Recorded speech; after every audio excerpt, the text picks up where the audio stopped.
The Douglas Coleman Show is made possible with support from Seth David Radwell, a recent guest on the program and author of American Schism, How the Two Enlightenments Hold the Secret to Healing Our Nation, released this past July. As Publishers Weekly writes in its recent glowing book life review of American Schism, business executive Radwell's epic debut examines the historical influences that have led to what he sees as the collapse of politics in the United States. Seth Radwell makes the case that the current chasm between the American right and left can be traced back to the 18th century's Age of Enlightenment and the basic tenets of liberty, equality, and reason. American Schism provides a historical perspective that can help us fight today's unreason with reason and bridge current-day divides. American Schism by Seth David Radwell is available at Amazon, Barnes & Noble, and wherever books are sold. For more information, go to AmericanSchismBook.com.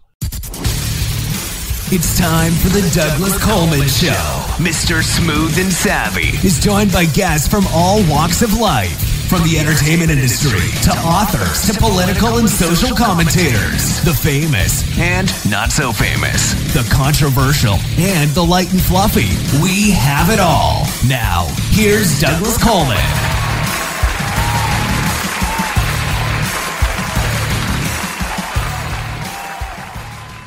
Okay, please welcome to the Douglas Coleman Show, Adam Mervis. Hey, Adam, how are you? Hey, Douglas, how are you? Doing fine, thank you. Thank you for coming on the show. Of course. I was looking at your bio. We're going to be talking about your latest film called The Last Days of Capitalism, which you were a writer-director. But I was looking at your bio, and your first film that you did was 21 Bridges. Is that correct? That's loosely correct. Yeah, I did a tiny film called The Philly Kid a long time ago that was buried, probably rightly so. Okay, all right. But 21 Bridges is the first thing. Yes, let's start there. Start there, okay, because that's a pretty major film to be your first film. I was going to say you got really, I don't want to say lucky, but that's pretty good for a first film, yeah? Yeah, look, I did get lucky. It was also, as they say, I think I was 33, 32 when 21 Bridges came out. I'm not sure, maybe a little older, 34. But I had been writing and acting for, I guess, 12 years, 13 years at that point. So that was definitely my big break. But it was, as they say, a 10-year overnight success story. I guess, yeah, when people hear these things like, okay, the first film that you made was whatever, and they think, wow, right out of the gate, and he gets this great big film. But I think a lot of people don't realize that there was a lot of work involved prior to that. People used to say that about the Beatles, that their success was overnight. And it wasn't. They were working for years before anybody knew who they were. And I think that holds true for a lot of actors and musicians, that they didn't just wake up one morning and suddenly have this huge success. There is always a backstory to it, yeah? Yes, 100%. So you started out as an actor and a playwright at the same time? Or which one were you pursuing to begin with? So I moved to New York City to be an actor straight out of college. I get bitten by the acting bug at Florida State, and I went to New York City, with my duffel bag and my $2,000 for my summer job, and I was going to be an actor. And I got pretty lucky right as I arrived. My second audition, I landed an off-Broadway play called Thor's Day, which was produced by the Glines, who had done the Torch Song trilogy. So I was acting about 6 months in. I was acting in a really nice little play, and I thought this was going to be easy. And over the course of the next 3 years, I became a starving actor in New York City. I was doing tiny theater and eking out a living any way I could, tending bar, all that stuff. And about 3 years in, I remember I was doing a tiny play in the East Village that didn't have enough space for everyone to rehearse at the same time. So I was waiting outside in the freezing cold while someone else rehearsed the scene, just thinking, I'm never going to make it like this. And I also thought, I could probably write something better than this. So I started writing my own plays to act in them. And the second play I wrote was a play called The Revolutionaries, which got into the New York City Fringe Festival. It got a couple nice reviews, and it got me an agent and manager in Hollywood to write screenplays. And that was kind of the birth of my screenwriting career. How different is it to write screenplays than to write stage plays? I'm trying to quantify in my head. No one's asked me that question before. In theory, it's not that different, but in my brain, they are two completely different animals. It's like asking the difference between a lion and a tiger. In a way, they're not that different, but in a way, they're completely different. For me, a screenplay, I have to see the screenplay.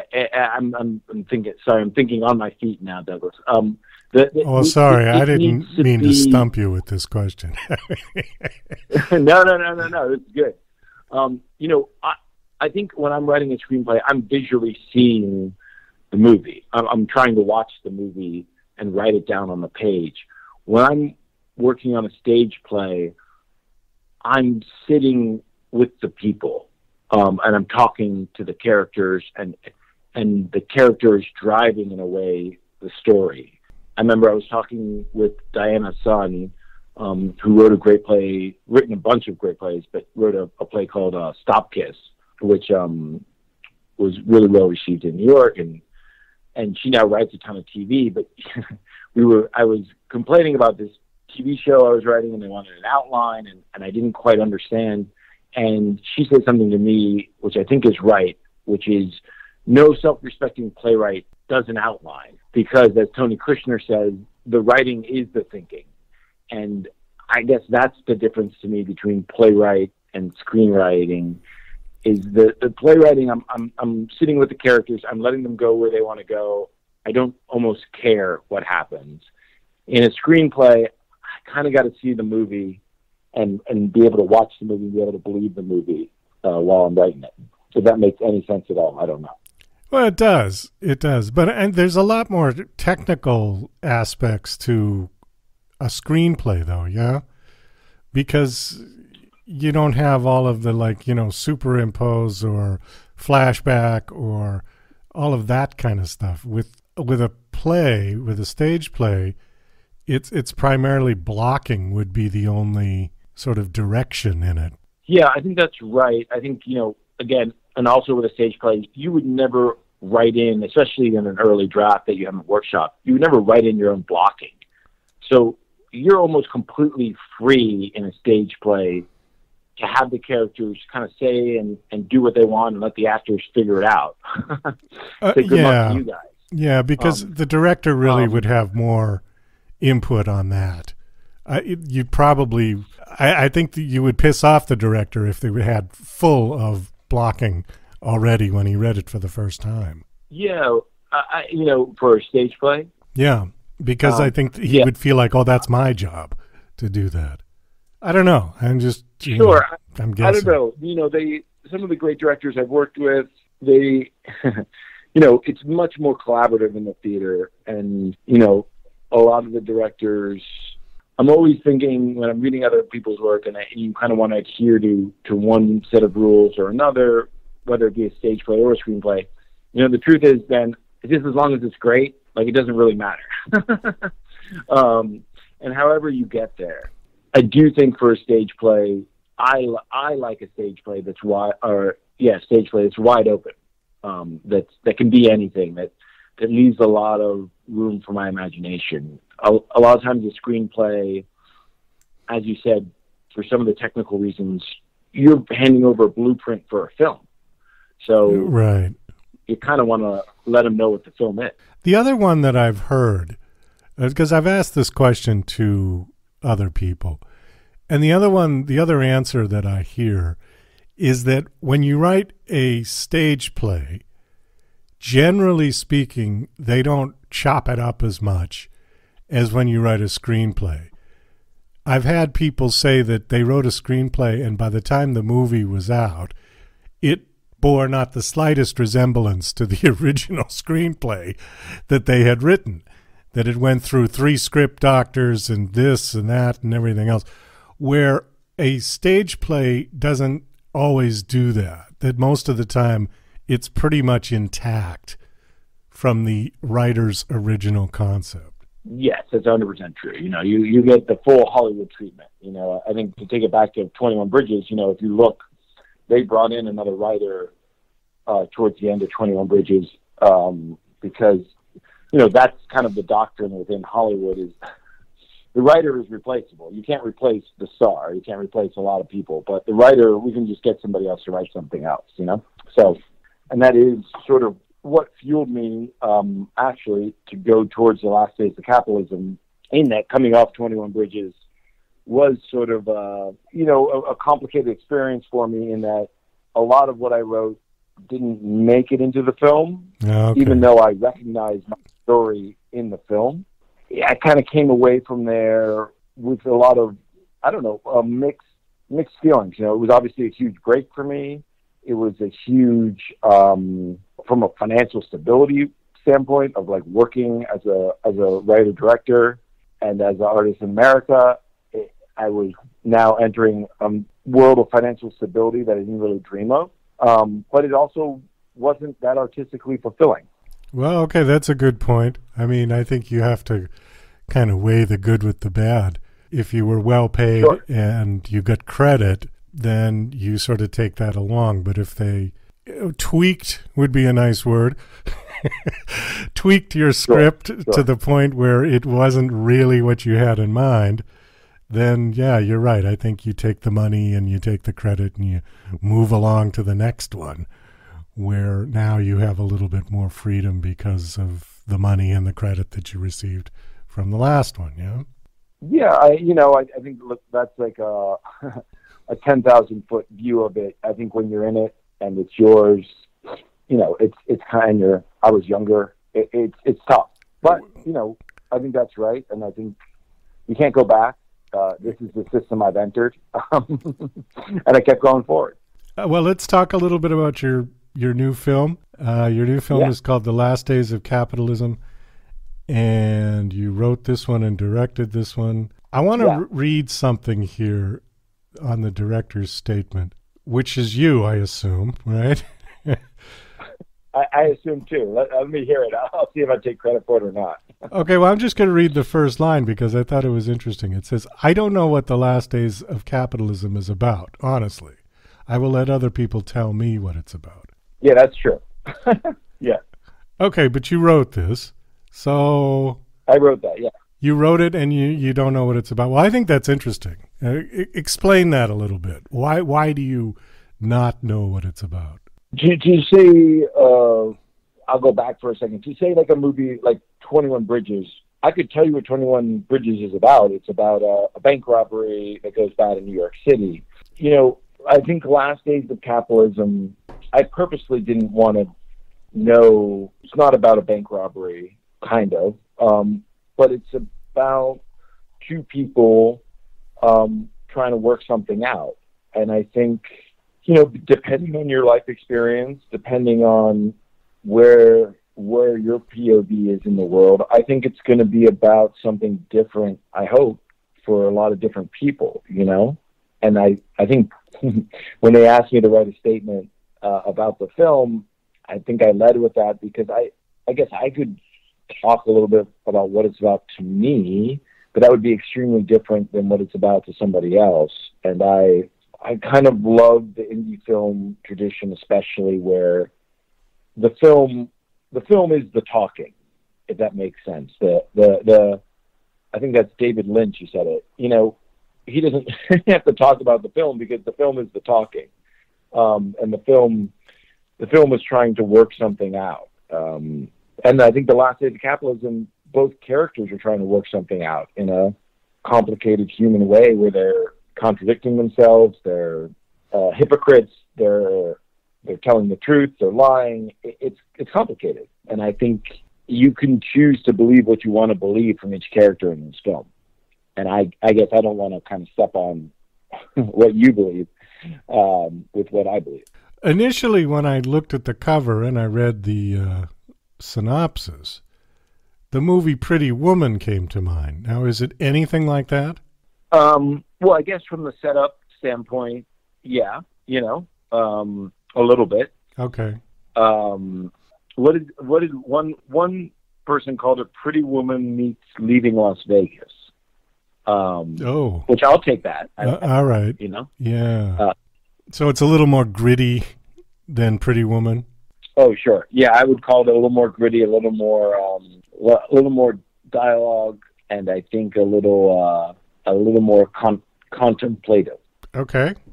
Well, it sounds very interesting. How long has the film been out? The film has been out for about a month, I think. It just went on to Amazon Prime, so you can watch it on Amazon Prime, or you can rent it wherever you want to rent a movie these days, as the options are multiplying. You getting any good feedback from it? Anything you want to repeat? Yeah, I mean, look, we've been really lucky. We want to, we were set to do a film festival tour with it in 2020. We all know what happened in 2020. So all the independent film festivals kind of went virtual, which we made the best of it that we could. But we were able to win a bunch of awards at those festivals that were really nice. The acting, won a lot of awards. Sarah Harper especially is kind of a breakout star in this. And she's this young stage actress who I just found in an audition one day. And she's phenomenal. She's won a bunch of acting awards. And I'm really proud of her and Mike Failio for their performances. I mean, it's two characters and they carry the whole film.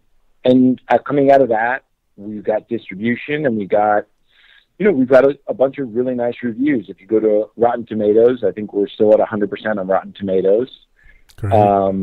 And I think maybe the proudest I am of it is that people are recognizing the actors for the outstanding work they're doing, but also that the people are debating the film in many different ways that is always exciting for me, that people were talking about it and really thinking about it. Does the entire movie take place in the penthouse, or do they leave at some point? No, the entire movie is up there. It's a big penthouse, and kind of in the indie film tradition, it's a two-hander and two characters really working something out. If you think about the Before Sunrise series or Medicine for Melancholy or Sex, Lies, and Videotape, kind of in that vein. Okay, all right. So this could be converted into a stage play fairly easily? It's actually based off an off-Broadway stage play. Oh, all right. Okay, that makes sense. Yeah. The last question, and I know this is going to sound like a very cliche sort of question, but I'm curious from your standpoint, what advice do you give for up-and-coming, aspiring screenwriters? The simplest distillation of this, which I'll expand upon, but is just write. I think I probably wrote 5 or 6 screenplays before I sold one. I think 21 Bridges was probably somewhere in the range of my 9th or 10th screenplay I'd written. If you want to be a screenwriter, you better write a screenplay. Think about writing a screenplay or have a great idea for a screenplay, and I think it doesn't happen overnight. And also, I would encourage everyone to make their own stuff. As you said kind of earlier on, never has it been easier to make your own stuff. Now, you may not get paid for it. You may need to borrow money. You might need a lot of help. You might make a lot of mistakes. That's all great. I've been making my own stuff as far as on stage or film for a long time. And even on a base level, it never made me famous or rich or anything, which was never the point. But it made me a lot of friends. It built me a community of artists who I still work with to this day. And it made me better. And it made me kind of unique in a way. And it distilled my voice to the point where when I sat down to write 21 Bridges, I had put in, as Malcolm Gladwell would say, 10,000 hours at doing it, and I knew something at that point. Oh, that was a great answer. For a cliche question, that was a brilliant answer. All right. Well, we got to wind this down. Thank you so much. The film is called The Last Days of Capitalism. My guest is Adam Mervis, writer and director. And you said people can see the movie on Amazon Prime, and where else? Wherever you rent movies. If you want to, you can watch it on Amazon Prime, or you can rent it for, I believe, $3.99 on Google Play, anywhere, wherever you want. Okay. Is there a website for the film? The website, well, we have an Instagram page for Last Days of Capitalism. The website is also lastdaysofcapitalism.com, and you can find us there. Well, thanks so much for coming on the show. I appreciate it. Nice talking to you, and best of luck with the film. I hope it does well. Hey, thank you, and nice talking to you, too. You're listening to Mr. Smooth and Savvy right here on The Douglas Coleman Show. We'll be right back after these commercial messages. Douglas Coleman's Don't Do a Podcast is a dryly humorous rant about Douglas's pet peeve, the unrelenting torrent of podcasts hitting the web on a constant basis. As technology has put podcasting within the reach of anyone, many wholly unqualified people have taken the plunge. This witty polemic tries to persuade them from broadcasting their drivel using Douglas's brand of sarcastic humor. Now on Amazon, only 99 cents. DJC Music and DJC Productions are pleased to announce a brand new website. We have started a listing website for radio show hosts as well as potential show guests. This is a meeting site where hosts and guests can come together. Show hosts can list their show and types of guests they're interested in booking. Potential guests can list their talents, bio, accomplishments, or anything they feel makes them an interesting radio show guest. There are no recurrent payments, only a one-time $5 listing fee. Your listing will stay up until you decide to cancel. Previous guests of The Douglas Coleman Show are welcome to submit their guest listing free of charge. Go to radiohostsandguests.com. That's radiohostsandguests.com. Are you an independent musician? How would you like to have your songs played on hundreds of radio stations just like the one you're listening to right now? Join MusicSubmit.com and we'll promote your music to radio stations and blogs in your genre. It's free to set up your account, and we guarantee your music will be considered for airplay by radio stations worldwide. Why not sign up today? It's free. MusicSubmit.com. Radio promotion for indie musicians. Hey, this is Ray Powers. Don't touch anything. You've got it right where you need it. Tuned in to The Douglas Coleman Show. You heard me. Okay, please welcome to The Douglas Coleman Show, Steve Cederquist. Hey, Steve, how are you? Hey, Douglas, I'm doing great. How about you? Doing fine, thank you. Thank you for coming on the show. Well, thank you. Thanks for having me. I really do appreciate it. Looks like you've done quite a bit of stuff here. Your bio is pretty full. I want to start with your company. You've got a company called Steve Cederquist Designs. And now, is this That's a construction company, or what kind of company is it? We're a design build company that predominantly works. We do a lot of work with HGTV. We do a lot of higher end work with different kinds of celebrities, sports figures, things like that. We do all design and construction work for them. Okay, so for building a house for them, right? Yes, building or remodeling, yes. Building absolutely. or remodeling, okay. Now, I've never seen the show Flip or Flop. Tell me a little bit about that show. That show with Tarek and Christina Amusa, well, they've got, Christina's a different name last night. She's remarried.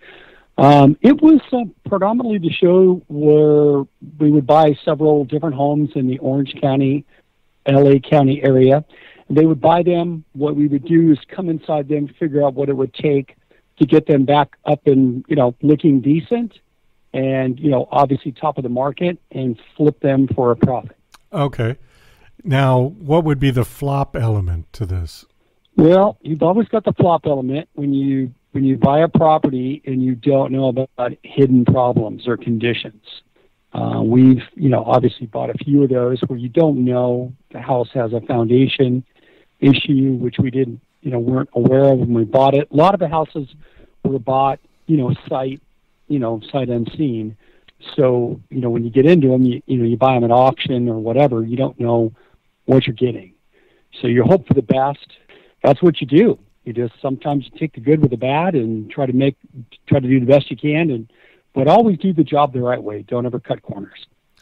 So sometimes you could get a house that ends up costing more to fix it back to market than you would expect to get for it when you sold it? Yes, that's happened a few different times where, okay. Either myself or Tarek. I mean, I do my own thing too. I buy and sell houses all the time. I buy and flip them, and every once in a while you get you get one that requires a little bit more attention than others. So you wrote a book, let's see, June of 2020. Oh, so this has been out for a little while. It has. It's called Get Out Alive, Surviving and Thriving After Drugs, Guns, Gangs, Dysfunction, and Crazy. You were in a gang? I was.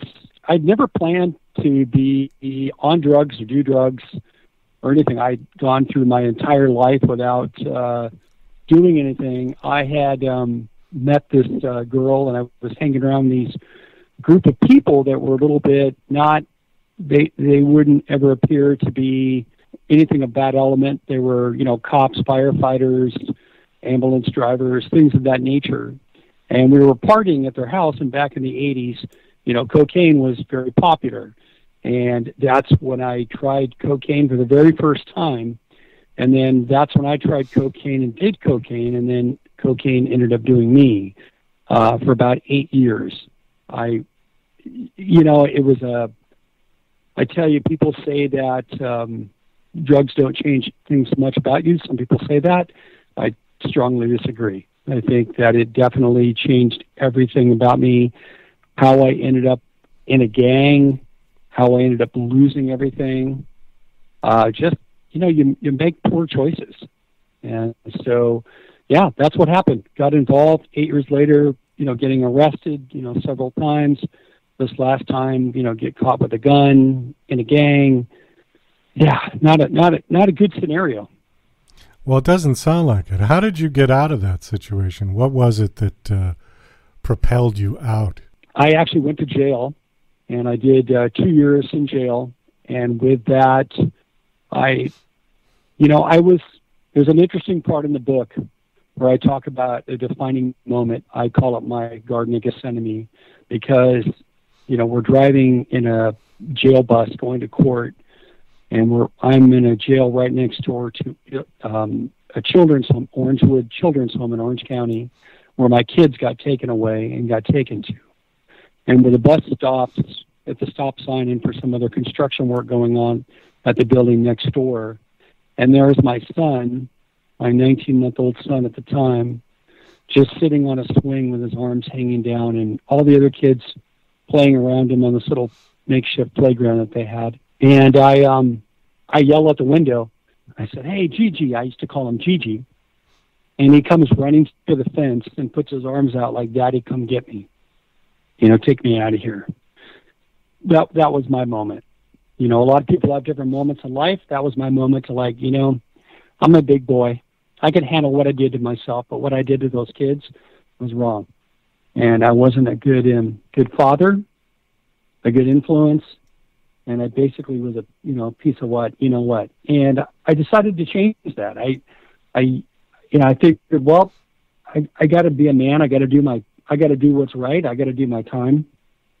So I had gone in and talked to the judge and just said, "Look, this is what I want to do." And I meant it. So I was very determined. I went into jail. I went in and did every program I could possibly think of. I did counseling. I did everything I could. So when I did get out, I was able to beg the judge, basically the other judge, this is a family court judge, different judge, ask them for just a chance. Just please give me a chance. So I got out. I got a job. I had temporary lodging because, nobody really wanted me around because, I wasn't a good person when I went in. I wasn't somebody that you would want at your house. What was it that sent you to jail? I mean, what was your actual crime that you committed? Drug sales. Okay. Weapons possession and gang affiliation. And so then after you got out, you said that you got a job and sort of worked your way back into society? I did. Actually, what I did is I took a job working for a property management company, and I started painting apartments for $5 an hour. What I also did was I was able to make enough money to buy an inexpensive junky truck, but I would drive around with my kids in the car sometimes. I would haul people's stuff. I'd say, hey, I can do side jobs or whatever. A lot of times I'd bring my, if I had my kids with me, which I had them temporarily at the time, some, weekends and stuff. And I went around and did side jobs, and I started doing construction jobs. I would do, build somebody's cabinets or whatever I could do, whatever handyman work I could do to try to make a living to pay my rent and to show the judge, look, I'm doing whatever I can do to try to make this right and become a productive member of society. And I stuck with my plan, and that's exactly what I did. I stuck with it, perseverance. I did whatever it took.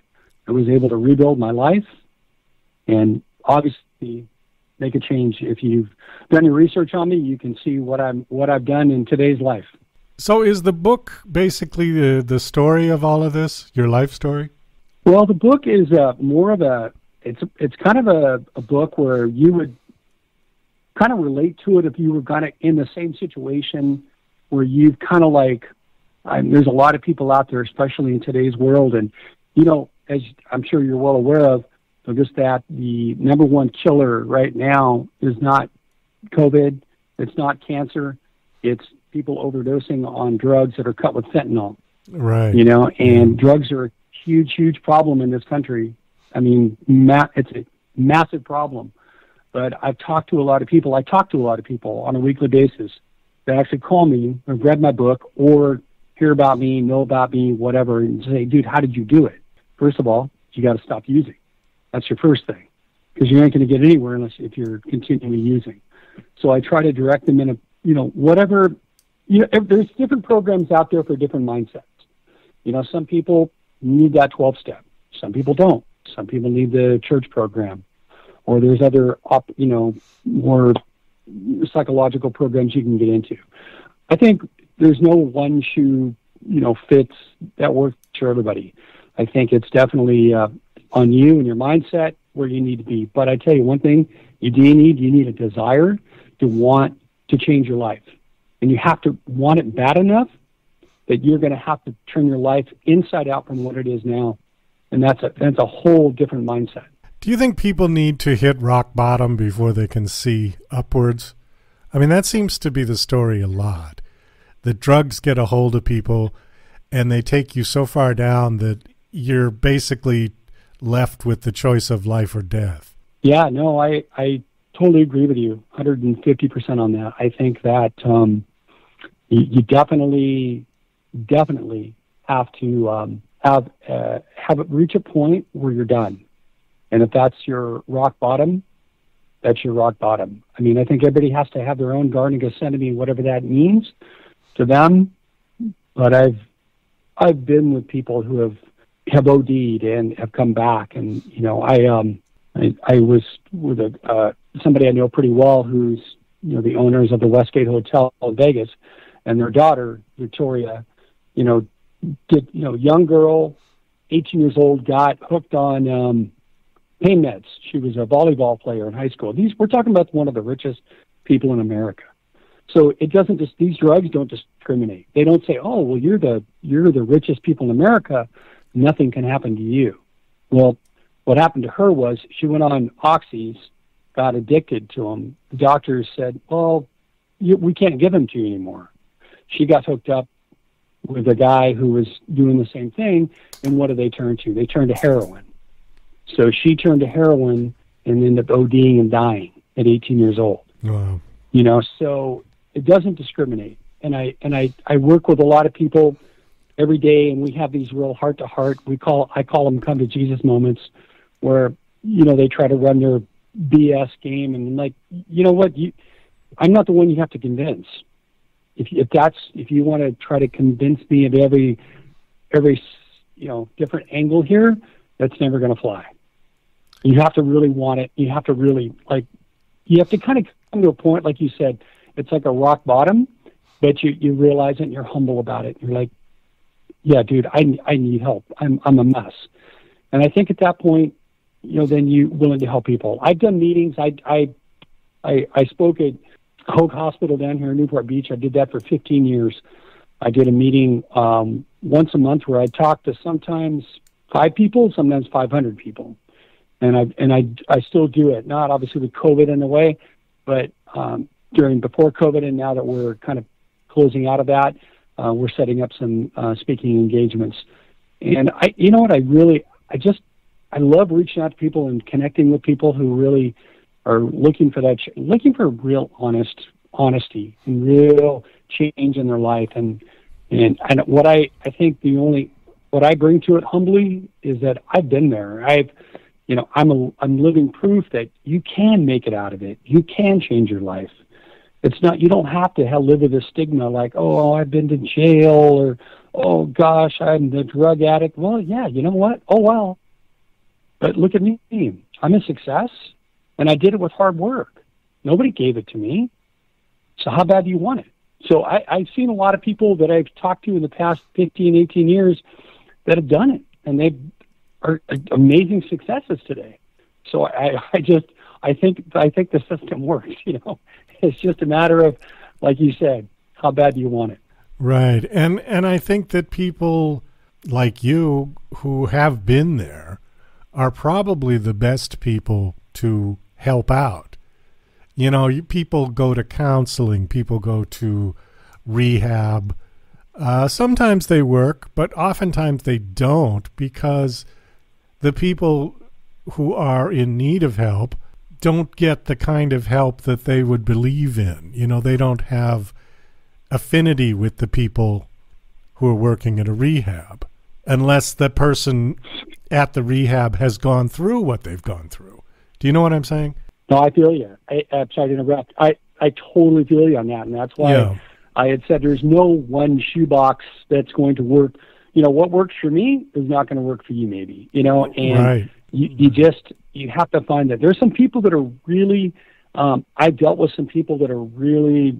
The rehab didn't work, and I think that those are the kind of extreme cases where that's like, it's more of a Phoenix house. A Phoenix house is a very locked down, very like mind. Like they break your mind down a little bit from the addiction process, and it's a lot more intense. Versus cushy, a rehab in Malibu. You know what I mean? Right, exactly.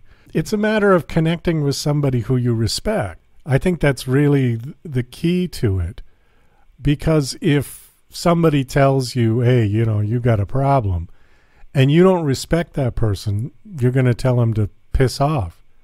But if you meet somebody who you genuinely respect and look up to, I think it's possible. It's certainly much more possible that person could influence you to help you.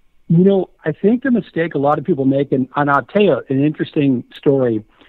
This past December, I was invited to a Christmas party of some of my celebrity friends, and I hadn't been up that way for quite a while, and I said, yeah, I'll go. Sure, so I brought a friend of mine up there. We went up there, and they said, hey, come on back here, come on back. I want to talk to you. And I said, great. What's going on, man? How you doing? And so we went back to this room, and they dumped a pile of cocaine on this table. And I tell you, it flooded back with memories in my head. It was so scary. I'll tell you exactly what I did.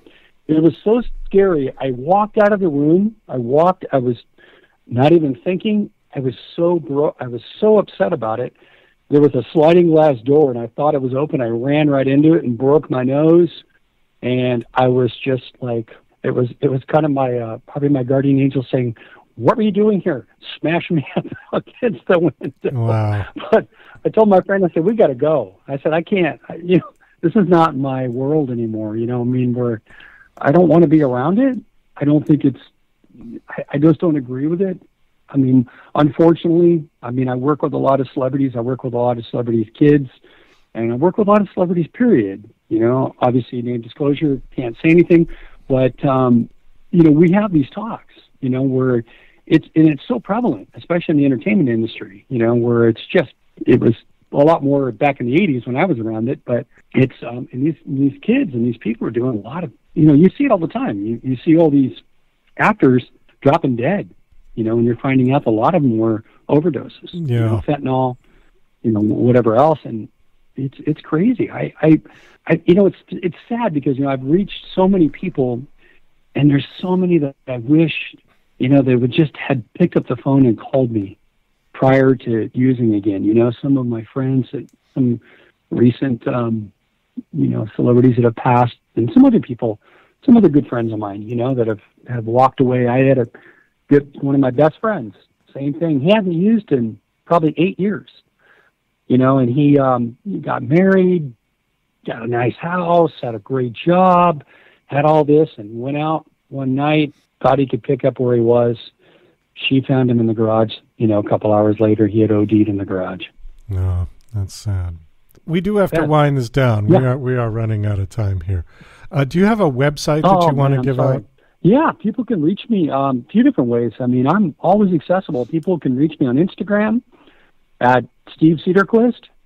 They can reach me on Facebook, Steve Cederquist, and then also my personal site, stevecederquist.com. And please, anybody has any questions, want to reach out, want some advice, hey, that's what we're here for. We're here to be helpers. All right, great. Well, thank you so much for coming on the show and sharing your story. And maybe there's somebody out there who would be inspired by it. I hope so. Anybody who is having issues with drugs or dysfunctional lifestyles, I think your message is very positive, and I think it's encouraging for people. So thank you so much for that, and best of luck with the book. The book is called Get Out Alive by Steve Cederquist. How's the book doing? It's doing great. We have a second book in the process right now. It should be out in about 3 months. Second book is a companion book with this one, so we're really excited about that. Our publisher is very excited about it. So, it's going to be great. We're looking forward to it and get it in the right hands. And one more thing I want to tell you before I leave is if somebody, if one of your listeners can't afford my book, just reach out to me. I'll send you a digital copy for free. No problem. Oh, that's great.